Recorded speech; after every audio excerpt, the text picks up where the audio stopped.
بسم اللہ الرحمن الرحیم۔ جب زندگی شروع ہوگی، پارٹ 15۔ ہم ذرا قریب پہنچے تو آسماں کی نظر مجھ پر پڑی۔ اس نے لیلا کو ٹہوکا دیا۔ لیلا نے گھٹنوں سے سر اٹھایا۔ اس کی نظر میری نظر سے چار ہوئی۔ ان آنکھوں میں ایسی بے بسی، وحشت اور دکھ تھا کہ میرا دل کٹ کے رہ گیا۔ وہ اٹھی، بھاگ کر مجھ سے لپٹ گئی اور پوری قوت سے رونے لگی۔ اس کی زبان سے ابو ابو کے سوا کچھ اور نہیں نکل رہا تھا۔ میں بڑی مشکل سے خود پر ضبط کر رہا تھا۔ مجھے محسوس ہوا کہ اگر یہ روتی رہی تو کہیں میرے ضبط کا بند بھی میرا ساتھ نہ چھوڑ دے۔ میں نے اس کے سر پر ہاتھ پھیر کر کہا، بیٹا چپ ہو جا، میں نے تجھے بہت سمجھایا تھا نا، اس دن کے لیے جینا سیکھو، دنیا سوائے فریب کے اور کچھ نہیں۔ ہاں آپ ٹھیک کہتے تھے، مگر میری آنکھوں پر پٹی بندھی ہوئی تھی۔ یہ کہتے ہوئے اس کی سسکیوں کی آواز اور بلند ہو گئی۔ وہ میرے سینے سے لگی ہوئی تھی اور میری نظروں کے سامنے اس کی پیدائش، بچپن، لڑکپن، جوانی اور زندگی بھر کے تمام مراحل کی تصویریں گزر رہی تھی۔ کبھی بستر پر پڑی وہ گڑیا جس کے رونے سے میں بے چین ہو جایا کرتا تھا، کبھی فراق پہنی ہوئی وہ پری جس کی ایک ایک ادا پر میں جان نثار کرتا تھا، کبھی اسکول کی یونیفارم میں بیگ لٹکائے وہ معصوم سی کلی، کبھی کالج کی یونیفارم میں پھولوں جیسی وہ بچی، اور کبھی شادی کے جوڑے میں سجی میرے دل کا وہ ٹکڑا جو اس وقت سراپا حسرت و یاس کی صورت بنے میرے سینے سے لگی تڑپ رہی تھی۔ مجھے لگا جیسے میرا دل پھٹ جائے گا۔ میں نے اسے بازوؤں سے پکڑ کر خود سے دور کیا اور اپنا سر پکڑ کر کھڑا ہو گیا۔ لیلا سسکتی ہوئی آواز میں بولی، مجھے اپنے گھر والوں میں سے یہاں اور کوئی نہیں ملا، نہ شوہر، نہ بچے، نہ آپ لوگوں میں سے کوئی ملا سوائے بھیا کے۔ ان کی حالت بہت خراب ہے ابو، وہ بہت بے قراری سے آپ کو ڈھونڈ رہے ہیں، انہیں بس آپ ہی سے امید ہے۔ میں نے لیلا کی طرف دیکھ کر کہا، اس احمق نے دنیا میں بھی غلط امیدیں باندھی تھی اور اب بھی غلط امید باندھ رہا ہے۔ دنیا میں اسے اپنے کاروبار، بیوی اور بچوں سے ساری امیدیں تھیں۔ اس کا نتیجہ وہ اب بھگت رہا ہے اور اب وہ مجھ سے امید لگا رہا ہے، حالانکہ میں کچھ بھی نہیں کر سکتا۔ اتنے میں عاصمہ بھی ہمارے قریب آ کر کھڑی ہو چکی تھی۔ میری آخری بات سن کر وہ بولی، انکل مجھے تو ساری امید آپ سے تھی، لیکن اب تو آپ بھی نا امید کر رہے ہیں۔ تمہیں یاد ہے عاصمہ، جب تم لیلا کے ساتھ پہلی دفعہ میرے گھر آئی تھی تو تم نے مجھ سے کیا کہا تھا؟ مجھے یاد ہے ابو، آپ نے اسے کیا کہا تھا؟ عاصمہ کی جگہ لیلا نے جواب دیا۔ آپ نے کہا تھا کہ بیٹا تم میری بیٹی کی سہیلی ہو، دیکھو ایسی سہیلی بننا جو جنت میں بھی اس کے ساتھ رہے، ایسا نہ ہو کہ قیامت کے دن تم دونوں ایک دوسرے کو الزام دو کہ تمہاری دوستی نے مجھے برباد کر دیا۔ آخری جملہ کہتے ہوئے لیلا پھر رونے لگی۔ اس کے ساتھ عاصمہ بھی سسکیاں بھرنے لگی۔ میں نے گردن گھما کر صالح کو دیکھا جو اس عرصے میں خاموش کھڑا ہوا تھا۔ میرا خیال تھا کہ شاید وہ کوئی امید افزا بات کہہ سکے۔ مجھے اپنی طرف متوجہ دیکھ کر وہ کہنے لگا، عبداللہ ویسے تو ہر فرد کا معاملہ صرف اللہ تعالیٰ کے ہاتھ میں ہے۔ انسان کا عمل اگر رائی کے دانے کے برابر تھا تب بھی اس کے نامہ اعمال میں موجود ہوگا۔ ہر عمل کو آج پرکھا جائے گا۔ نیت، اسباب، محرکات، حالات، عمل اور اس کے نتائج، ایک ایک چیز کی جانچ ہوگی۔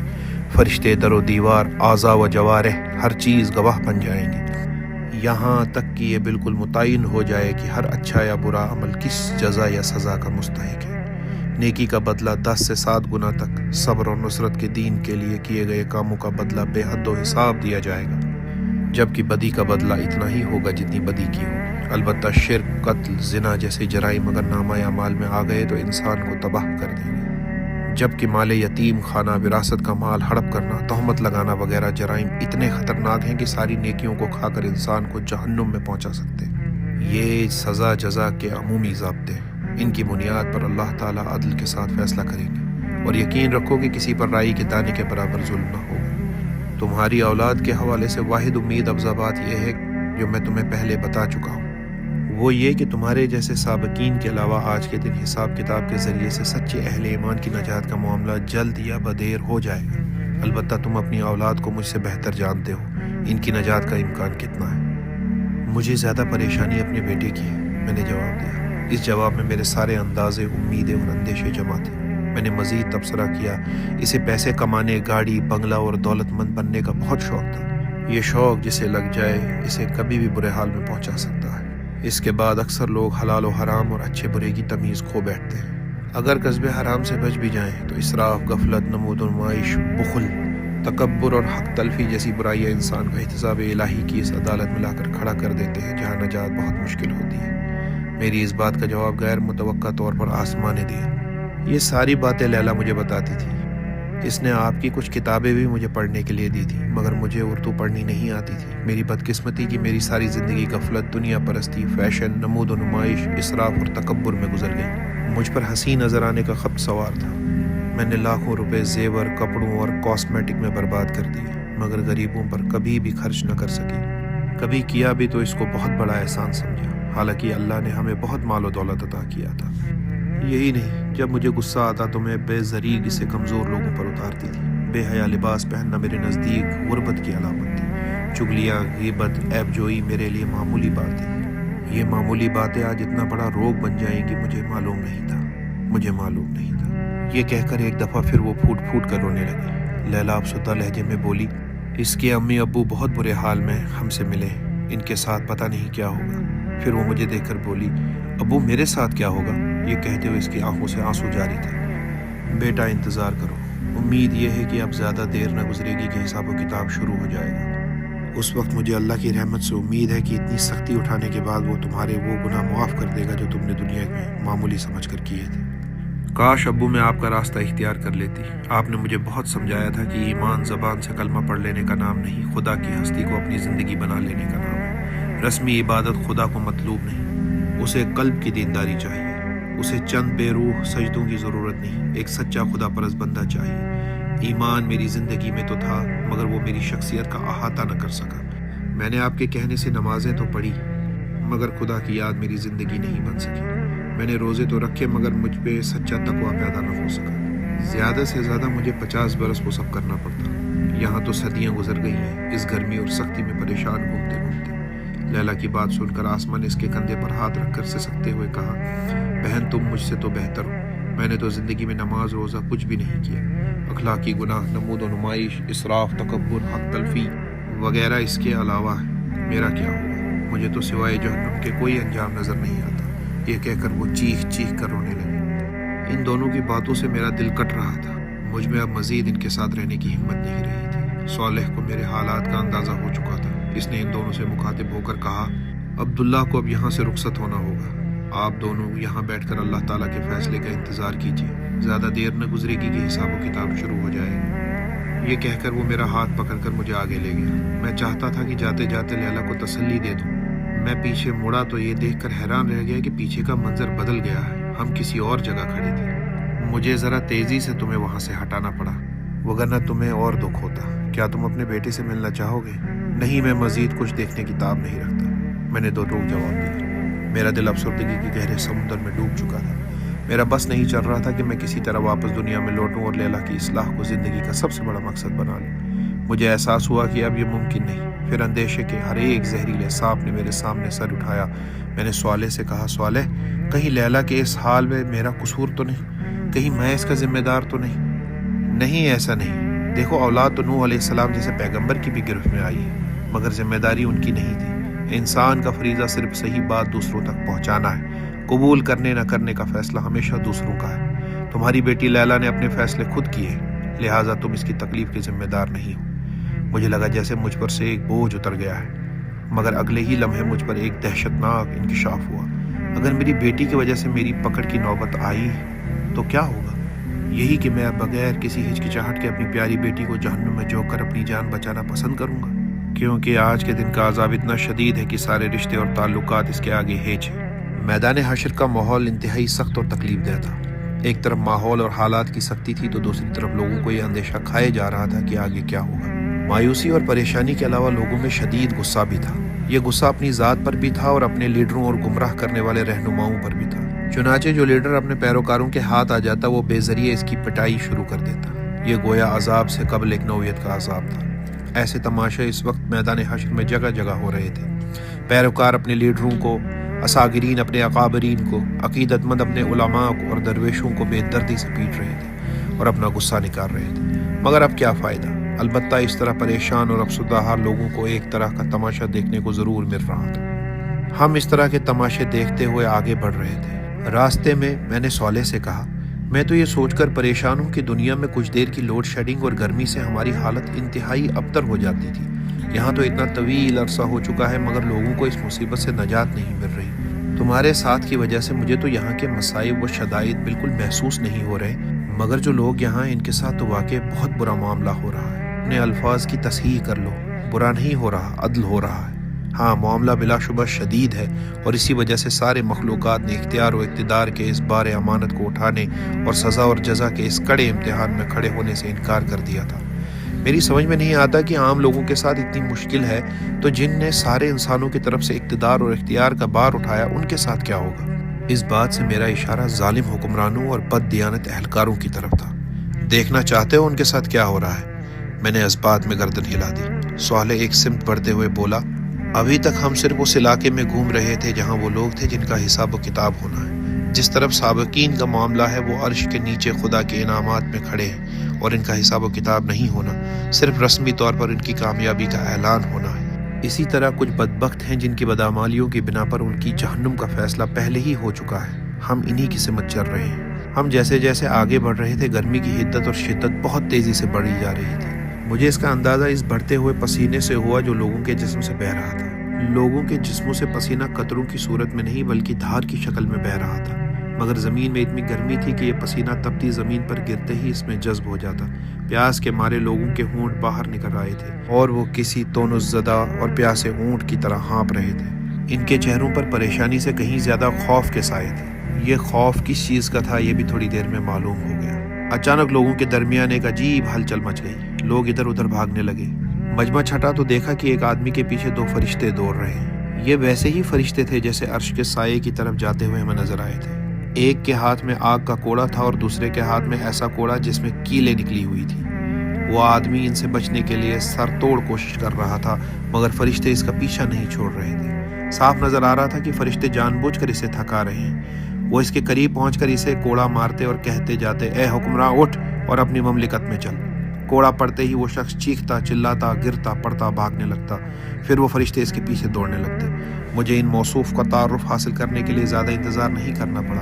صالح نے خود ہی بتا دیا، یہ تمہارے ملک کے سربراہ مملکت ہیں۔ کچھ ہی دیر میں سربراہ مملکت آگ اور کیلوں والے کوڑے کھا کر زمین بوس ہو چکے تھے، جس کے بعد فرشتوں نے انہیں ایک لمبی زنجیر میں باندھنا شروع کیا اور جس کی کڑیاں آگ میں دہکا کر سرخ کی گئی تھی۔ سربراہ مملکت بے بسی سے تڑپ رہے اور رحم کی فریاد کر رہے تھے، مگر ان فرشتوں کو کیا معلوم تھا کہ رحم کیا ہوتا ہے۔ وہ بے دردی سے انہیں باندھتے رہے۔ جب ان کا پورا جسم زنجیروں سے جکڑ گیا تو اتنے میں کچھ اور فرشتے آ گئے۔ پہلے فرشتے ان سے بولے، ہم نے سربراہ مملکت کو پکڑ لیا ہے، تم جاؤ اور ان کے سارے حواریوں، درباریوں، خوشامدیوں اور ساتھیوں کو پکڑ لاؤ جو اس بدبخت کے ظلم اور بدعنوانی میں شریک تھے۔ چنانچہ مجمع میں بڑے پیمانے پر وہی ہلچل، بھاگ دوڑ اور مار پیٹ شروع ہو گئی۔ تھوڑی ہی دیر میں ایک گروہ کثیر جس میں وزراء، عمراء، مشیر، بیوروکریٹ، وڈیرے، جاگیردار، سرمایہ دار اور ہر طرح کے ظالم جمع تھے، گرفتار ہو گیا۔ اس کے بعد ان فرشتوں نے سب کو سر کے بالوں سے پکڑ کر چہرے کے بل گھسیٹنا شروع کر دیا۔ وہ ہمارے قریب سے گزرے تو ان کی کھالوں کے جلنے کی بدبو ہر طرف فضا میں بکھری ہوئی محسوس ہوئی۔ اس بدبو کا احساس ہوتے ہی صالح نے میری کمر پر ہاتھ رکھا تو میری جان میں جان آئی۔ وہ ان کو ہمارے سامنے سے کھینچتے ہوئے مزید بائیں جانب لے گئے۔ میں ان کے گھسیٹے جانے کے سبب زمین پر بن جانے والی لکیروں اور ان پر پڑے خون کے دھبوں کو دیکھتا رہا جو ان کے جسموں سے رس رہا تھا۔ یہ عبرتناک منظر دیکھ کر بے اختیار میرے لبوں سے ایک آہ نکلی۔ میں نے دل میں سوچا، کہاں گیا ان کا اقتدار؟ کہاں گئے وہ عیش و عشرت کے دن؟ کہاں گئے وہ عالیشان محل، مہنگے ترین کپڑے، بیرونی دورے، شاندار گاڑیاں، عظمت، کر و فر اور شان و شوکت؟ ان لوگوں نے کتنے معمولی اور عارضی مزوں کے لیے کیسا برا انجام چن لیا۔ صالح بولا، یہ سب ظالم، کرپٹ اور عیاش لوگ تھے جن کی ہلاکت کا فیصلہ دنیا ہی میں ہو چکا تھا، تاہم یہ ان کی اصل سزا نہیں، اصل سزا تو جہنم میں ملے گی۔ جس طرف فرشتے انہیں لے جا رہے ہیں وہاں سے جہنم بالکل قریب ہے۔ اسی مقام سے انہیں حساب و کتاب کے لیے لے جایا جائے گا، جہاں ان کی دائمی ذلت اور عذاب کا فیصلہ سنایا جائے گا۔ پھر انہیں دوبارہ بائیں طرف لے جایا جائے گا، جہاں سے گروہ در گروہ انہیں جہنم میں ڈالا جائے گا۔ حساب کتاب کے ذکر سے مجھے بے اختیار وقت کا خیال آیا تو میں نے صالح سے پوچھا، صالح، رسول اللہ صلی اللہ علیہ وسلم کی دعا قبول ہوئے طویل عرصہ گزر گیا ہے، مگر اب تک یہ حساب کتاب کیوں نہیں شروع ہوا؟ یہ تم سمجھتے ہو کہ طویل عرصہ ہوا ہے، میدان حشر میں وقت بہت آہستگی کے ساتھ گزرتا ہے، جس کی بنا پر یہ طویل عرصہ لگتا ہے، مگر عرش تلے بہت کم وقت گزرا ہے۔ تم جاننا چاہتے ہو کہ اتنا وقت بہرحال کیوں لگ رہا ہے؟ تم ہی نے بتایا تھا کہ جن لوگوں کو معاف کیا جانا ہے اس سختی کو ان کی معافی کا ایک عذر بنا دیا جائے گا۔ ہاں، یہ ایک وجہ ہے، مگر دوسری وجہ لوگوں کو یہ احساس دلانا ہے کہ یہاں سارا اختیار اللہ کے ہاتھ میں ہے۔ بات یہ ہے عبداللہ، انسانوں نے اپنے کریم اور مہربان آقا کی قدر نہیں کی۔ آج وہ آقا لوگوں کو یہ احساس دلا رہا ہے کہ انسان کس درجے میں اس کا محتاج اور اس کے سامنے بے وقت ہے۔ اس کی طاقت و عظمت کا پہلا اظہار قیامت کے دن تھا، جب انسانوں کی دنیا برباد ہو گئی اور ان کا سب کچھ تباہ ہو گیا تھا۔ انسان کی ساری طاقت اسے قیامت کے ہولناک حادثے سے نہیں بچا سکی۔ دوسرا موقع آج حشر کا دن ہے، جب سب کو معلوم ہو چکا ہے کہ اللہ کے سامنے کسی کی کوئی وقت نہیں۔ تیسرا موقع اب آ رہا ہے، یعنی حساب کتاب کا وقت، جب اللہ تعالیٰ براہ راست آسمانوں اور زمین کا کنٹرول اپنے ہاتھ میں لے لیں گے۔ تو کیا ابھی تک ایسا نہیں ہوا ہے؟ نہیں، ابھی تک ایسا نہیں ہوا۔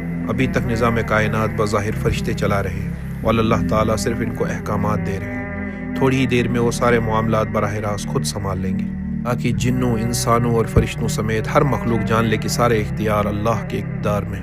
سر دست سارے آسمانوں میں بکھری ہوئی کائنات کو سمیٹا جا رہا ہے۔ تمہیں تو معلوم ہے کہ پچھلی دنیا میں یہ کائنات لمحہ بلمحہ پھیل رہی تھی، اب اللہ کے حکم سے فاصلے سمٹ رہے ہیں، اور یہ بے شمار کہکشائیں، ستارے اور سیارے جو پوری کائنات میں پھیلے ہوئے ہیں، دوبارہ قریب آ رہے ہیں۔ ایسا کیوں ہے؟ میں نے حیرت سے پوچھا۔ یہ اس لیے ہے کہ اللہ تعالیٰ ان سب کو اہل جنت میں بطور انعام تقسیم کر دیں گے۔ پھر ان جگہوں پر اللہ کے انعام یافتہ بندوں کی بادشاہی اور اقتدار قائم ہو جائے گا۔ کائنات کو واپس سمیٹنے کا عمل، ہر وہ چیز جسے قرآن کریم نے آسمانوں کو خدا کے دائیں ہاتھ پر لپیٹ لینے سے تعبیر کیا ہے۔ پھر صالح نے آسمان کی طرف نظر کی۔ اس کی پیروی میں نے بھی اوپر دیکھا، سورج بدستور دہک رہا تھا۔ میں نے پہلی دفعہ یہ بات نوٹ کی کہ یہ چاند بھی سورج کے قریب موجود تھا، مگر وہ بے نور ہو چکا تھا اور بہت آہستگی کے ساتھ سورج کی طرف بڑھ رہا تھا۔ یہ دیکھ کر صالح نے کہا، آج آسمان و زمین بدل کر کچھ کے کچھ ہو چکے ہیں۔ زمین پھول کر بہت بڑی ہو چکی ہے اور یوں اس کے رقبے میں کئی گنا اضافہ ہو چکا ہے۔ مجھے یاد ہے زمین کا قطر 50,000 کلومیٹر تھا، مگر اب اس میں کئی گنا اضافہ ہو چکا ہے۔ ساتھ ہی یہ زمین میں اب اس سے کہیں زیادہ حسین اور خوبصورت ہے جتنی پہلے تھی۔ اسرافیل نے 2 دفعہ سور پھونکا تھا۔ پہلی دفعہ سب کچھ تباہ ہو گیا تھا، جبکہ دوسرے سور پر انسانوں کو زندہ کر دیا گیا۔ ان دونوں کے بیچ میں اللہ تعالیٰ کے حکم سے زمین بڑی ہوئی اور فرشتوں نے اسے اہل جنت کے لیے اعلیٰ ترین گھر، محلات، باغات اور ان کے سکون و تفریح کے لیے بہترین چیزیں اور تمہارے لیے ناقابل تصور حد تک حسین ایک نئی دنیا بنا دی۔ ہر جنتی کو اس کا گھر اسی زمین میں دیا جائے گا اور اسے رہنے بسنے کے لیے بڑے بڑے رقبے دیے جائیں گے۔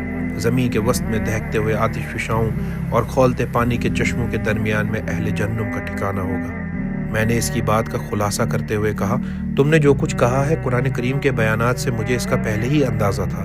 قرآن کریم کے بیانات سے یہ معلوم ہوتا تھا کہ زمین کے وارث خدا کے نیک بندے ہوں گے اور سطح زمین جنت میں بدل دی جائے گی، جہاں اہل جنت کا ٹھکانہ ہوگا۔ زمین کے بیچ میں اہل جہنم ہوں گے، جبکہ آسمانوں میں موجود ستارے اور کہکشائیں بطور انعام و بادشاہی اہل جنت میں تقسیم ہوں گے۔ ویسے ان میں کیا ہوگا؟ اس کی تفصیل دربار والے دن سامنے آئے گی۔ دربار والی بات یاد ہے نا؟ ہاں، تم نے بتایا تھا کہ حساب کتاب کے بعد اہل جنت کی اللہ تعالیٰ کے ساتھ جو نشست ہوگی، اس کا نام دربار ہے۔ نشست میں تمام اہل جنت کو ان کے مناصب اور مقامات رسمی طور پر تفویض کیے جائیں گے۔ یہ لوگوں کی ان کے رب کے ساتھ ملاقات ہوگی اور مقربین کی عزت افزائی کا موقع بھی ہوگا۔ ہاں، اس روز انعام بھی دیا جائے گا اور کام بھی بتایا جائے گا۔ اتنی دیر میں بے نور چاند سورج میں ضم ہو چکا تھا۔ یہ دیکھ کر صالح بولا، آسمان پر موجود نشانیاں بدل رہی ہیں۔ چاند کا سورج میں ضم ہو جانا اس کی ایک علامت ہے۔ اس کا مطلب یہ ہے کہ سارے آسمان سمیٹ لیے گئے۔ اب کسی بھی لمحے پروردگار عالم کا ظہور ہوگا اور وہ عدالت شروع ہو جائے گی جس کا انتظار تھا۔ اس وقت تمہیں اور ساری دنیا کو معلوم ہو جائے گا کہ اللہ جل جلالہ کس عظیم و اعلیٰ ہستی کا نام ہے۔ صالح کا جملہ ختم بھی نہ ہوا تھا کہ ایک زوردار دھماکہ ہوا۔ سب لوگ لرز کر رہ گئے۔ آواز چونکہ آسمان کی جانب سے آئی تھی، اس لیے ہر نگاہ اوپر کی طرف اٹھ گئی۔ میں اور صالح بھی لوگوں کے ساتھ اوپر دیکھنے لگے۔ ایک حیرت انگیز منظر سامنے تھا۔ آسمان میں شگاف پڑ چکا تھا اور تھوڑی ہی دیر میں وہ بادلوں کی طرح پھٹ کر ٹکڑے ٹکڑے ہو گیا۔ ان شگافوں کو دیکھ کر ایسا لگا کہ آسمان میں دروازے ہی دروازے بن گئے ہیں۔ ہر شگاف سے فرشتوں کی فوج در فوج زمین کی طرف اترنے لگی۔